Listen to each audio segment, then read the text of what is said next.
আসসালামু আলাইকুম প্রিয় দর্শক বৃন্দ, দেখতে পাচ্ছেন একজন মহিলা দুটো হাতি বিকলাঙ্গ। আপনার নাম কি? রেণুকা। স্বামীর নাম? স্বামীর নাম মুকুল। বেঁচে আছে না মারা গেছে? আছে বেশ। বেঁচে আছে, হ্যাঁ। কাজকাম করতে পারে না, না ওই একটু একটু। জমি জায়গা নাই। না কিছু। ছেলে মেয়ে কয়জন? ছেলে মেয়ে দুইটো। ছেলে মেয়ে দুইজন। দুইটা ছেলে না মেয়ে?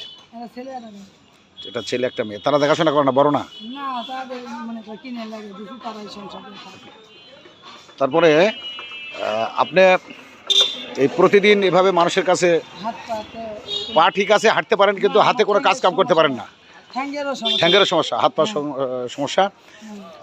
গোটা বিশ্বের সকল আমি দড়িটা বাঁধেছি। মানুষের কাছে মেসেজ পৌঁছে দিতে চাই, এই মেয়েটা মোটামুটি আর কিছু নেই বা। বাড়ি ঘর নাই না, না কিছু নেই। খাওয়া দাওয়া সংসার চলে কিভাবে? ওই চাই আছে। যা চিন্তা নিয়ে চলে। মানুষের জন্য, মানবতার সেবায়, এসব সমাজের অসহায় যারা প্রতিবন্ধী, বিকলাঙ্গ, কাজকাম করতে পারে না, চলাফেরা করতে পারে না, এসব মহিলার দিকে আপনাদের দৃষ্টি আকর্ষণ করছি। ইনি ভটখালি বাড়ি। সরকারি সহযোগিতা পান না? না কিছু না। আমি ওই যে এখানে করেছিলাম সব জমা দিছি তো হয়নি।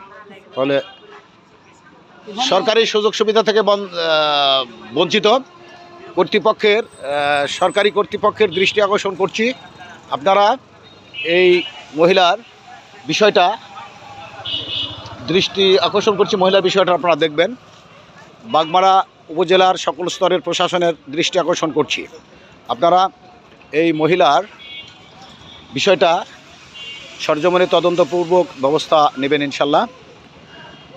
এছাড়াও সমাজের বিত্তমান ব্যক্তি যেনারা আছেন, তেনারা সহযোগিতার হাত বাড়িয়ে দেবেন। হাত নড়াতে পারেন না, এইটা লড়ে। ভাত তুলে খাইতে কষ্ট হয়। কষ্ট সুবিধা হয়।